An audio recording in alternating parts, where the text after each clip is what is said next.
Welcome, everyone. If you've never joined our webinar series before, welcome for the first time. If you're familiar with us, welcome back. Last year, we did a Science plus Joy equals Impact series all about reading instruction. And this year, we are going to do an all about writing instruction. So, super excited. We heard a lot of folks were interested in hearing more about that. So, we're going to kick it off talking about the writing process and how to make that super joyful, but also includes all of the research and high quality instruction. So we are super excited to kick us off. But before we do that, if you are new to us, just wanted to introduce you to us at Riff.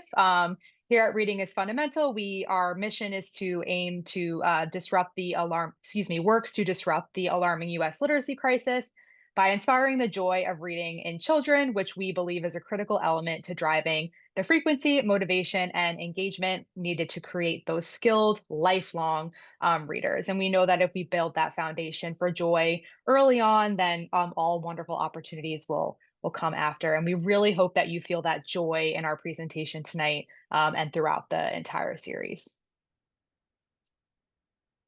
And we've been around for a long time. We are coming up on our 60th anniversary next year. And here's a little bit of our footprint. We are in all 50 states, including DC, which is where our office is. We have served almost 200 million children. We've distributed 427 million books. We're in 27,000 communities. And we have over 1 million volunteers, teachers, and advocates. And we now have closer to 2 million since you all are here tonight. So we're working our way there. And I'm not going to take too long to introduce our wonderful facilitator because she is also going to introduce herself as well. But I'm super excited to welcome Ms. Jennifer Jump.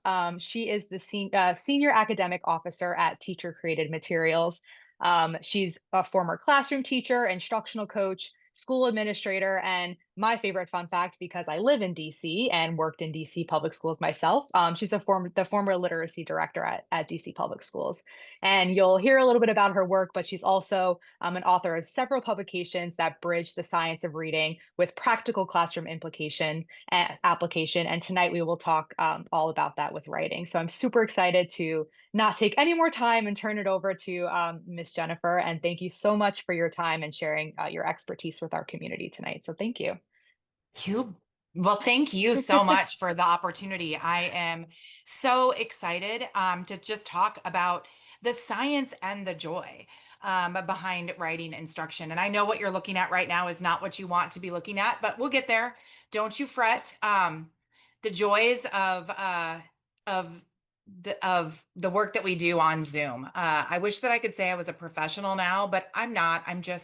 I'm still figuring it out Well, day by day. it's funny you say this, Jen, because before you go, I had notes in my intro to introduce you better, but my screen wasn't working, so I just wung that, and so I feel your technical struggles. So, All right. So we've all been there. So yeah, we're talking about this, the science and joy, all about the writing process. And before I get started, it makes most sense for me to tell you a little bit about who I am and where I'm coming from. So I do work with teacher created materials, and I'm imagining that not everybody in the room or watching this later has heard of TCM. Teacher created materials is this amazing family owned supplemental curriculum resource company out of Huntington Beach, California, started just about 50 years ago now.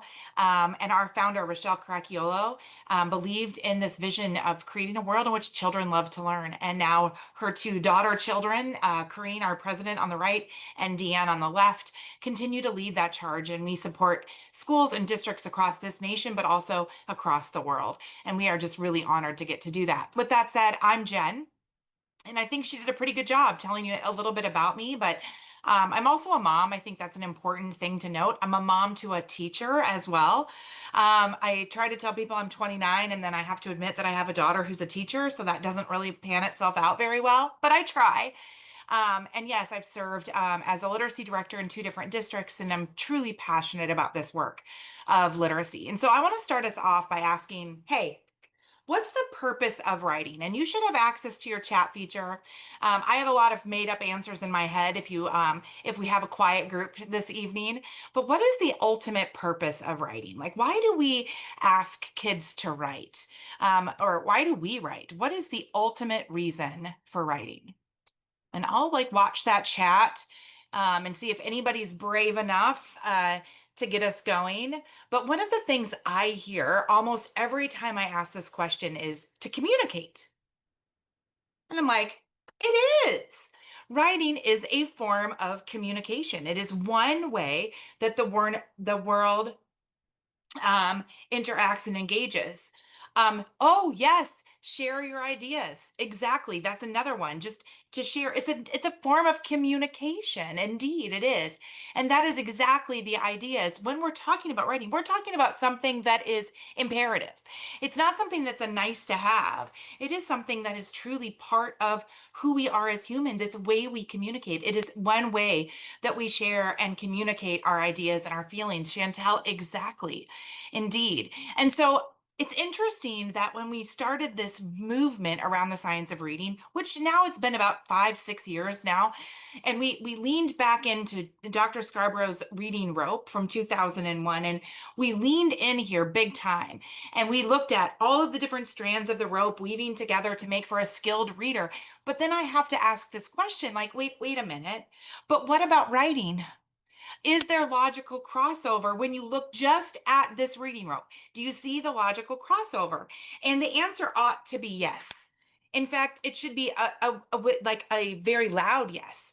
So if we start at the bottom and look at those bottom strands of the rope, we've got decoding. Well, decoding and the opposite, encoding, creates for the ability to be the writer who puts pencil to paper, right? So there is definitely a crossover with that writing. If we look up at the top strands, we could pick any one of them. I'm going to choose vocabulary. Well, precise vocabulary does make a difference in writing, and being able to choose the right word for the right space at the right time in the right moment is all about what makes for a writer. So there is without a doubt logical crossover. And yet, interestingly enough, we talk about this as the reading rope. Now, fun enough, an amazing colleague out there in the educational universe has said, wait a minute, we don't want to just have a reading rope, we want a writing rope. And that's Joan Sedita. And her amazing work around the writing rope has really helped us structure that same type of thinking and has allowed for us to think about the implications for instruction for writing. So the reading rope allowed us to think about the instructional implications for reading, but what about those for writing? And if we look down this writing rope from Joan Sedita, we find all of these things from critical thinking, which is that metacognitive piece, like what are we doing inside of our brains, to the syntax, which is that sentence work, the structure of text, the craft of writing, which by the way would include that word choice that we just mentioned from a moment ago, and transcription, which is all of the handwriting and spelling and keep all of that stuff.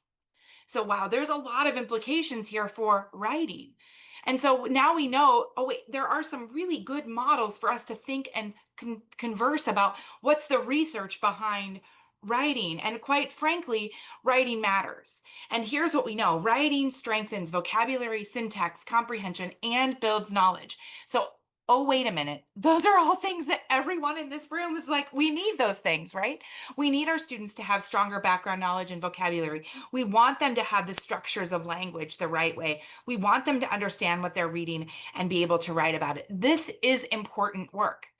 So important that Joan Sedita said this: writing is not just a way to share what we know, it's a way to grow what we know. Huh, what? So writing isn't just a method to communicate, but it's also a method to continue to grow and learn. And so when I read that, and I guess in the back of my brain, I've always known that writing is one way we can continue to become smarter. But when I read it in that quote, I was like, yes, because that's so true and so real. And when we really look, like if we lay down everything we have and we're like, okay, what does the research say? We ought to be looking towards really smart and strong places. And one of those places for me is always the education practice guides from the What Works Clearinghouse or the IES, Institute of Ed Science. And this particular one is teaching elementary school students to be effective writers. Now, I know if you're like, but I teach a middle school or I teach adults, that's okay. It's all right. These are structures for teaching writers. So while it says elementary writers, elementary school, we're talking about writers. So beginning writers. And they have four recommendations. And they are straightforward and very easy to read. And I'm gonna share those four with you. We're not talking about all four today. We don't have time, but we are gonna hone in on a few. Here they are. The first recommendation, super simple. Provide time for kids to write every single day. Number two, teach students to use the writing process for a wide range of purposes. Three, teach students to become fluent with all of these things: handwriting, spelling, sentence construction, typing, and word processing. And recommendation four is to create an engaged community of writers. So let's start with recommendation number four. We have the distinct requirement, ability, responsibility. That's probably the best word, responsibility to create spaces for our young people where they feel safe to be writers. And I always joke and say, we accidentally, inadvertently, not on purpose, kill young writers with the red pen and with the expectation that writing should be perfect. Well, writing isn't perfect. In fact, if you looked at my desk right now, I could tell one, two, three, four, five, six, seven different pieces of paper that I could easily count that have writing all over them. And not a single one of them is publication worthy, but I've written a lot because I'm an engaged writer. Like I write all the time for all of the things. So number four, we're not talking about it today because it's there. Like we know that one. And it is heavy on our shoulders as educators to always do that work. All right, we'll keep going. And let's talk about number two. Recommendation two says this: teach students to use the writing process for a variety of purposes. This is one view of the writing process. And we'll start in red at the top. And we'll say pre-writing to drafting to revision to editing to publication. And this is one of the ways we could call the writing process. This is Donald Graves' model. But we instead of pre-writing, sometimes you might use the term brainstorming. Um, but everyone has seen something like this, right? And sometimes I like to say, let's keep it simple. This is what it is, right? It's write, rethink, rewrite, repeat. Write, rethink, rewrite, repeat. I thought that was such a fun way to look at it.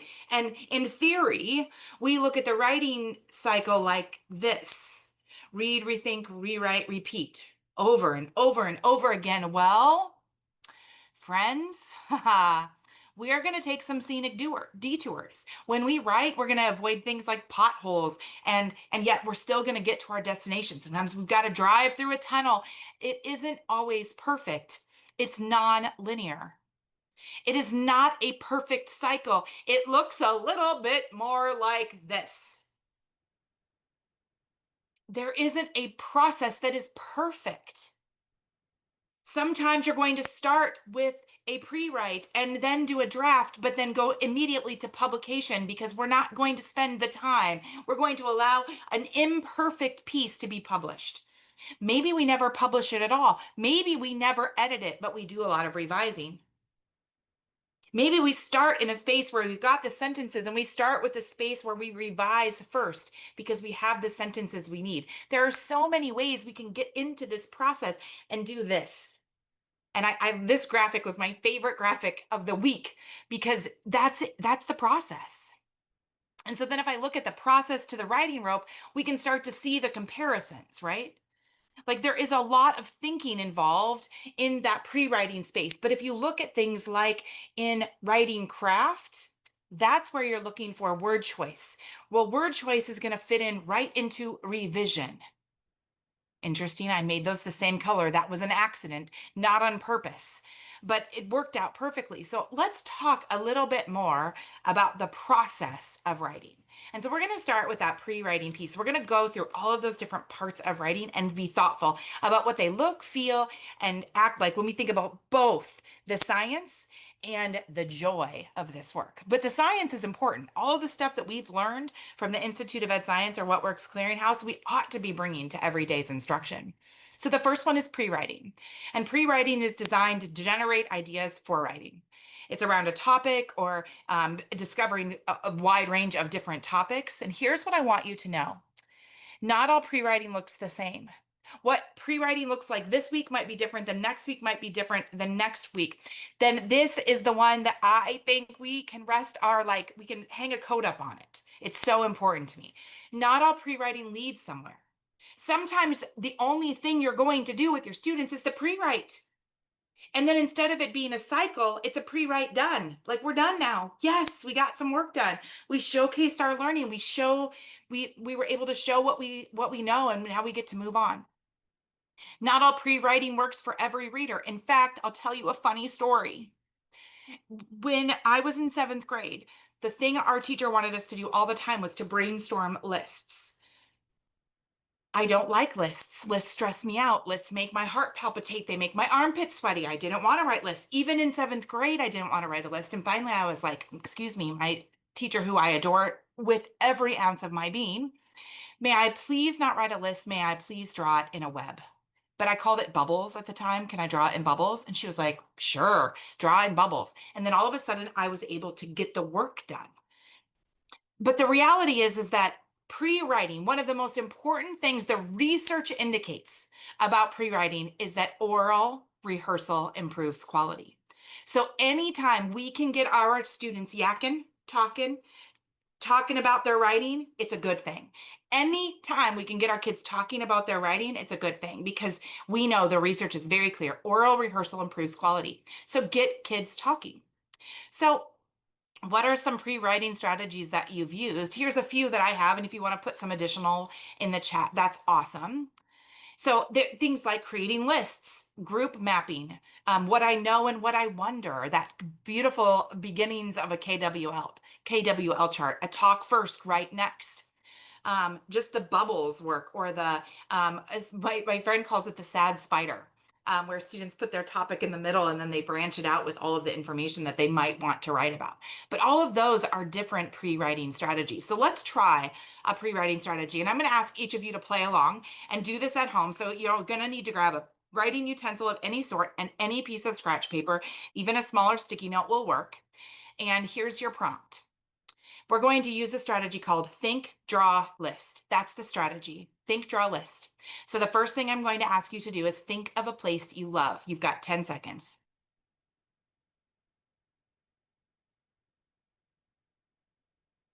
Jot it down. Write it down.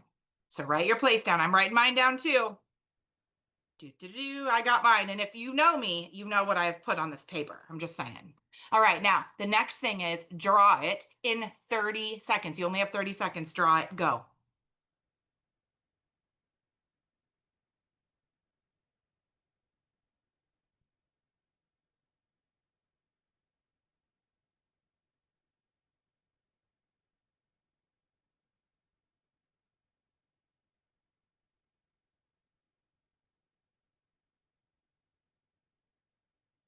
Okay, stop. Now, list 3 words or images that come from your picture. So what three things can you list from your picture?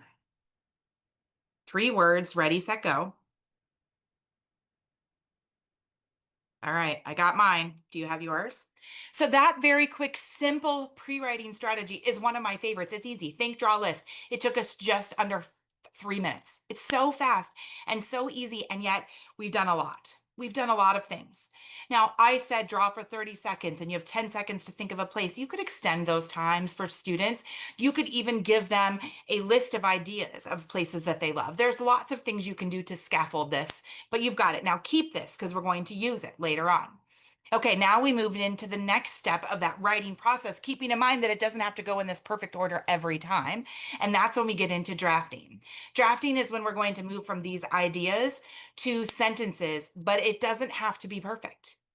There's no, oh, it goes from A to perfect. Nope, it doesn't have to be like that. Drafting is the act of putting all of these ideas onto the page and being able to move from bullet points or notes from that into sentences into paragraphs. And drafting can take different forms. Drafting can be full paragraphs. It's messy. We should embrace errors. We should be excited about things and not be afraid for it to look different than our neighbor. And mistakes, quite bluntly, should be part of the process. In fact, they should just exist. And so when we think about drafting, I love this slide. This is just a myriad of different ways that we can draft. And like if I were the queen of the world, I would want all of these. We should do all of these different things, like an oral rehearsal draft, a picture first draft, a comic stripped, you know what I'm trying to say, right? Draft, dictation, paragraph frames, quick writes, sticky note sentences, think pair write, checklist sentences, micro writing, looping, sentence artists, Foursquare, graphic organizers, bullet to sentences. There's a million different strategies, but I want to try one with you today. And we're going to try this strategy called sentence sprint. And this sweet little strategy is exactly that. So now we're going to take this, what we did for our pre-writing idea.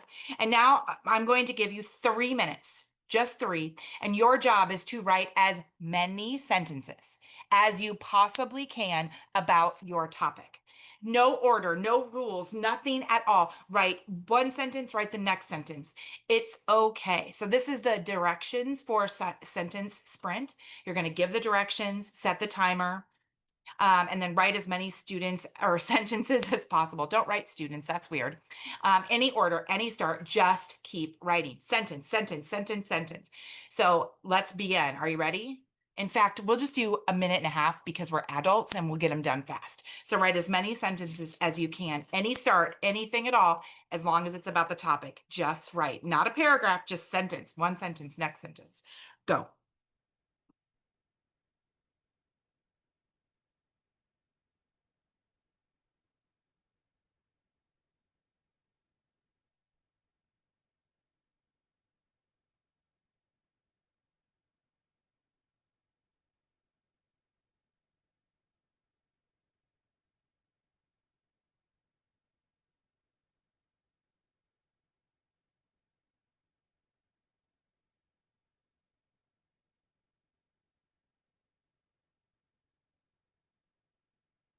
10 seconds.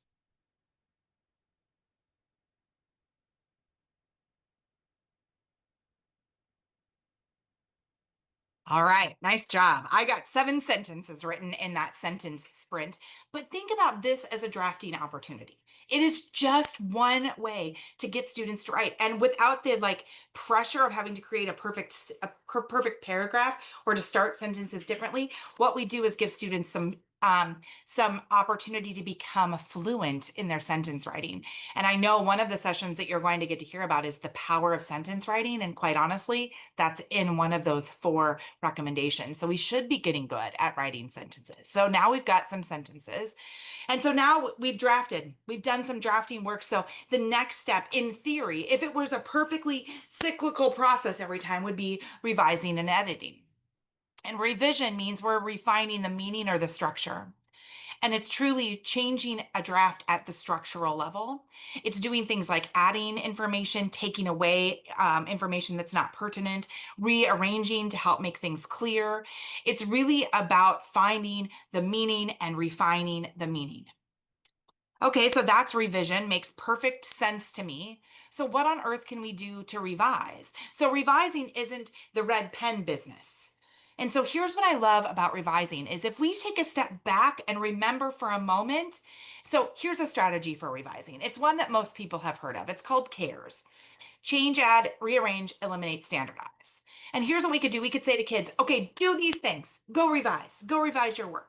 And then what happens is that the shoulders that were once up and solid and begin to slump. Because what does that mean? Go revise, go change and add and rearrange and eliminate. What does that mean exactly? And do I start with change and then go to add and then rearrange? Do I follow this order? And well, let's be real. It's exactly like the process. It's not perfect. There isn't one place to start and then you move on to the next and you move on to the next. Let's be real. Sometimes with cares, maybe the easiest thing is just to eliminate everything. I'm teasing, don't do that.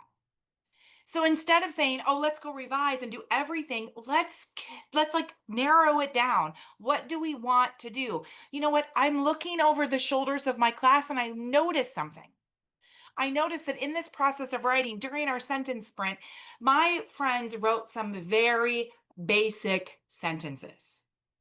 Like most of their sentences began with I like or I am.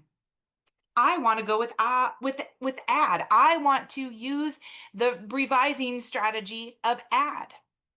And so here's my sentence that we're going to use as the exemplar. I found this sentence, it was on one of my students' papers, and I pulled it because I think we can use this to add. And when we think about adding to a sentence to make it stronger, we could add things like when, where, why, and a description. We don't have to add all of those things, but we can certainly think about it. So when I look at the sentence, you know what I think we need to know right away? I think we need to know right away where. Where was this castle? Now, here's the funny part. If you know me, you know me, and you're going to know right away that it's going to be I, Jen Jump, like the castle, and where? At Disney World. So now look, I've just done something very simple. I've revised. And here's the best part. This is sentence level work. This is actually grammatical language sentence level work. This is good work for kids. And if we use their work, it's even better. So now I want to keep building. I want to keep showing that I can continue to add. So let's add a description. So how might I describe the castle? Well, for me, the reason I like the one at Disney World more than the one at Disneyland is because it's more colorful and frankly, it's just bigger.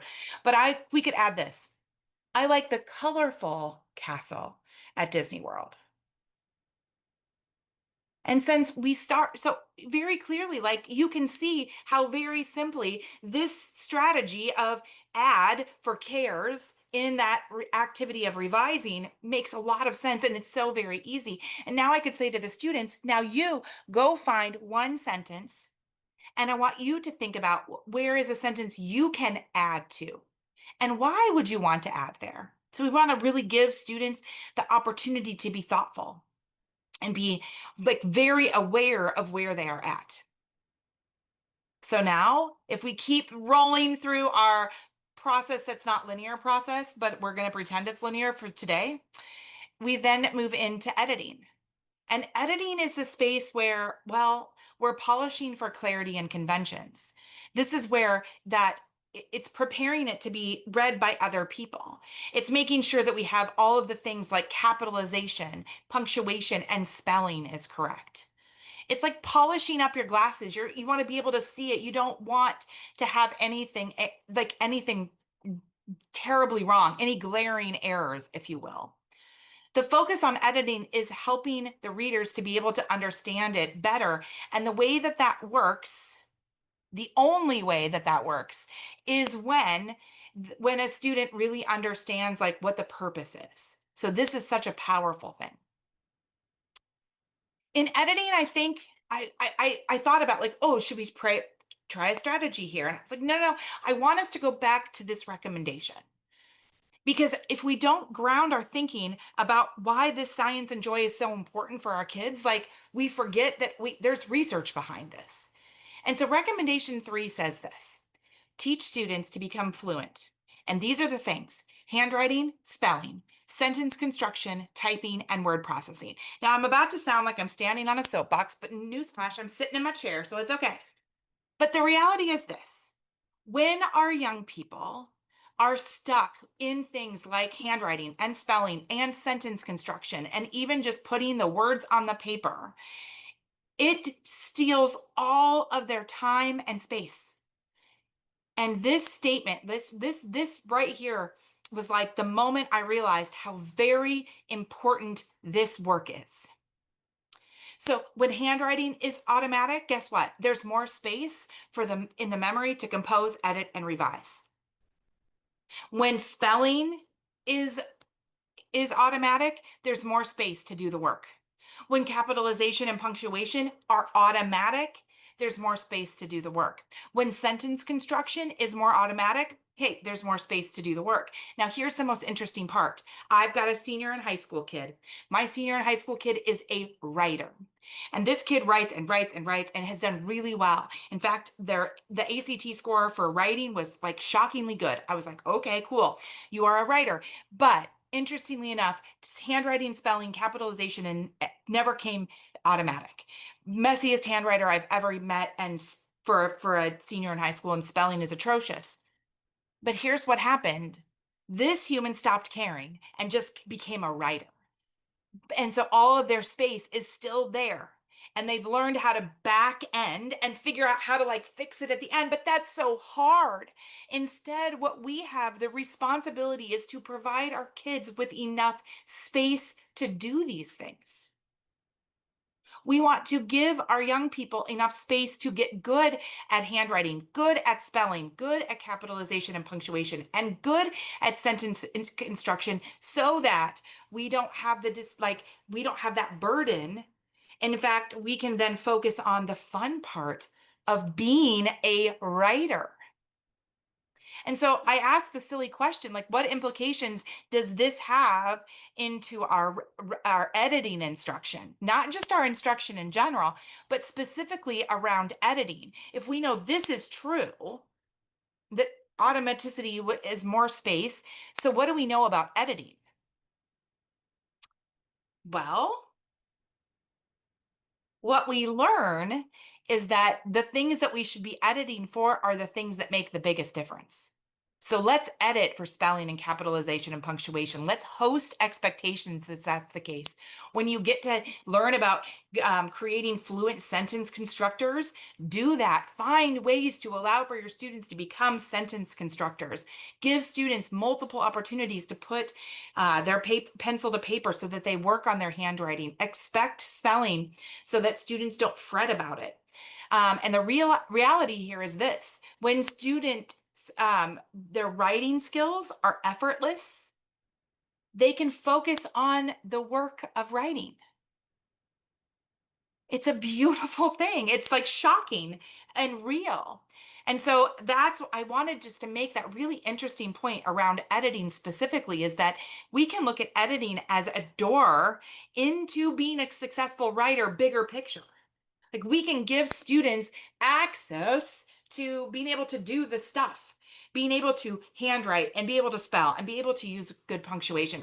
If we can give students access to that, it becomes easier for them to be writers.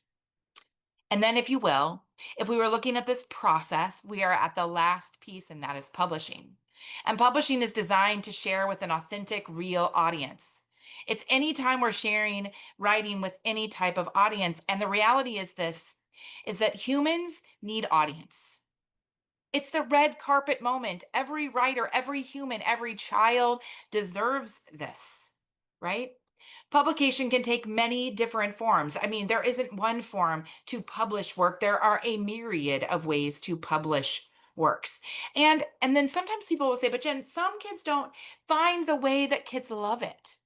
And here's a listing of all of the different publishing strategies, but I'm gonna read these to you because they're worth it. But I want you in the chat feature, just put your favorite way to publish or showcase student work. So there's an author's chair, creating a class anthology, partners sharing, audio recordings, hallway displays, portfolios, digital storybooks, a podcast. I mean, there haven't been any famous ones of those lately. Newspapers, community partnerships, library sharing. Erin Bailey, I am in love with a good class book too. In fact, here's a funny story. I remember the first time I created a class book and my students drew their pictures in clip art on like the oldest Macintosh computers on the planet, and then we printed them out and it was ridiculous. And I was so proud and it was so embarrassing. I love a good class book. And the author's chair can be so powerful, right? Just to give kids that place. One of the other things that I didn't even put on this list now that I'm kind of mad at myself is was thinking about yes, a poetry slam, a spoken word event, why those aren't on my list, is just inviting a guest in and allowing students to share with the guest. Our principal was always someone, and as a former literacy director, I got invited to classrooms all the time to go to be a panel of humans listening to different published pieces. And I think the one last thing I want to say about publishing specifically is that, wait a minute, remember, publishing doesn't have to mean perfection.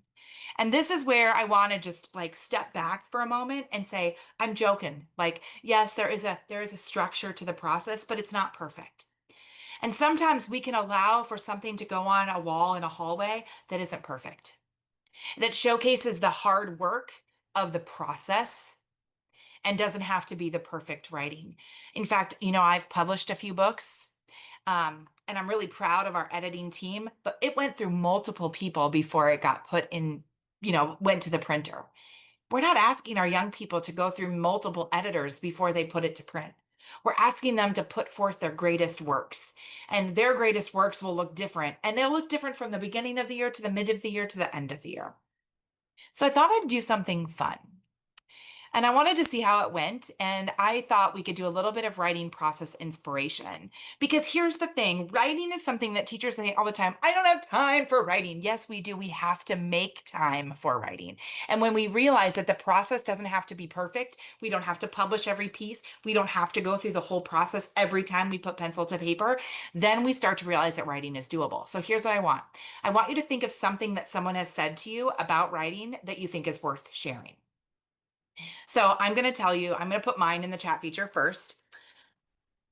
And um, the gifted person, the gifted coach at our school used to say this to us all the time, write all day, every day. Just write, just write all day, every day. And she said it all the time. And it used to drive me bananas. I was like, why are you saying that? Why do you insist on saying it over and over again? And what I realized is that when that was the part when that was in my head, I was doing it more often on purpose. And that was so powerful. So if anyone else has another like quote, it could be a professional quote, or it could be a former colleague's thought worth sharing. So we'll let you put any of those up into the chat feature. This is a quiet group, and I'm okay with that. I get it. It's the end of the day. I hear you. And we'll keep going. But if you have one you want to add, feel free.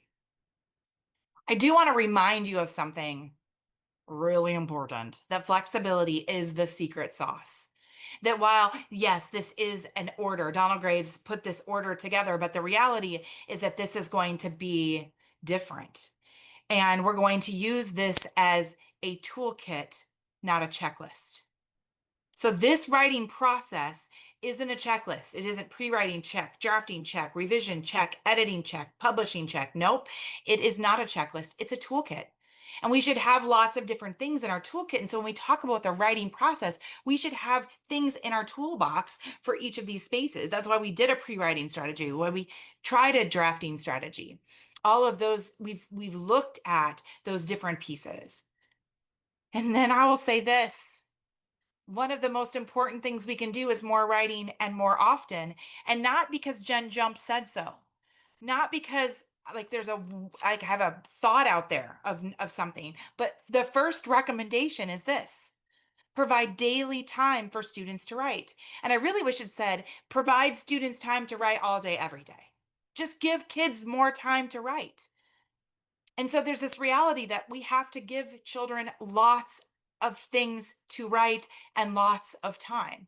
And so I say, hey, let's do it more writing, more often, more writing, more often, more writing, more often. And I say it all the time to teachers that I work with. And how do we do that? There are 5 things that I think we have to consider every time we're thinking about, we want our students to engage in the process of writing more, more, more, more. We have to do these things. We have to schedule for it. We have to provide students with routines so that it's very clear. Kids understand what is expected. We have to provide students opportunities for quick wins. One of my favorite things that my colleague Kim Carlton has taught me all along the last 8 years we've worked together is that quick wins in writing are so important. Provide quick wins. Like, be proud of the sentence that was written. Be proud of the work that was done during sentence sprint, or the work that was done during a pre-writing activity. Allow for quick wins. And number 4, this one's going to make you mad at me, and I'm okay. Slow down, baby. Just slow down. There's this reality that we think, okay, we have to get through the publishing process. We got to get to publish. We got to get to publish. I have to publish every week. I have to publish no, no, no, slow down. You don't have to publish every week. You don't have to revise and edit every single piece of paper. Sometimes you're going to start with a draft and finish with a draft. It's okay. The more students write, the better they are. So let's provide them choices, give them chances to do things. We want to build in ample opportunities for students to practice and practice and practice. Some of the little stuff that makes so much difference in the process of writing is by giving simple, silly choices. Can it be a mechanical pencil? Sure. Can I write with a pen? Okay. Can I write this time on sticky notes? Yes. Can I have unlined paper? Sure. Those are choices. Can I use the computer this time? Can I use this type of graphic organizer? Those are choices that we're giving students. And this is a powerful way to ensure that our students are writing more and writing often. And that the other thing we can do in that writing more and writing often is to ensure that we're integrating writing all throughout the day. And so we have opportunities to engage students with science lab write-ups or social studies quick writes or math explanations. And so I just like to give an example of what really do you mean by that? Well, here's an example. If you have 12 divided by 3, write a sentence that explains what the answer is and how you know it's correct. And what students have to do then is use their writing skills to demonstrate their understanding of mathematics. And so this can happen in mathematics, it can happen in science, it can happen in social studies. And what this does is give students different ways to access their skills of writing. And they're going to be building their fluency while they're writing in mathematics and in science and in social studies. And they're going to be building those skills that they need to be successful writers. So how do we put it all together? So now we know, okay, there's this writing process, but now you've told us, Jen, that it's not a perfect process. It's like this, okay? And you've also made sure we are very clear that we've got to make sure kids write more and write often. And we have to have a bulk of strategies to support their learning. So how do we put it all together? Well, here's the thing. Putting it all together means that we have to ensure that our students have ample times to write throughout a day. It is the beauty of writing throughout the day is that these little moments of writing opportunities are going to eventually create this ripple that creates writers. And that was really our hope today is that we were thinking about both Graves's process, but we were also thinking about Joan Sedita's writing rope and the What Works Clearinghouse recommendations. And quite honestly, all of these things tie together. They weave together to make this beautiful tapestry, which will make for writers. And what do we mean by that? Well, we have to think about Graves and that structure being the pattern. We've got to have a pattern. We got to know something to follow. Do we have to follow it perfectly? No, because we're creative. Writing is a process. It's a creative process. Sedita is all of the threads. We need all of those pieces in that writing rope to put it all together. This tapestry doesn't happen without those threads. Thank you, Joan Sedita, right? And then the IES, that's the directions. They're saying, hey, here are the things you have to do to be successful, period. It's very, very clear. And finally, the science of reading is the foundation. It's like the loom, if you will. Okay, I don't really know what that means, but I think it's the thing that's like the framey thing that you put the thing and then you sew the things. It's the frame. It's the background. It's the reason. And so when we bring it all together, we know we have all of these different things that we're bringing together to create for a space where children love writing. And so as we kind of get to the end of our time together and open it up to make sure there aren't any questions or comments or conversations to be hosted, I want to ask this question. When you think about the science and the joy, what is something that you can commit to? So if we think about everything we've talked about today, like what is something you're like, wait a minute, I can commit to that to bring the science and joy back. What is something that you can commit to? And so for me, as I looked at this, I had some pretty, like, as I was bringing this, I thought back in the classroom, one of the things I know I needed to do was diversify the different ways I asked students to draft. Usually drafting looked the same. I handed out the same kind of drafting paper, and it was like, now we're going to do the draft of the piece we're going to write. I didn't recognize that drafting could be so many different things for young people. The sentence sprint was not in my repertoire when I was in the classroom as a third grade teacher my first few years. So that would be my first commitment. I would first commit to giving my students different ways to access this. Any other commitments that we want to say? Awesome. Thank you for sharing them. All right, so it would be silly for me not to say thank you so much, but there are two things.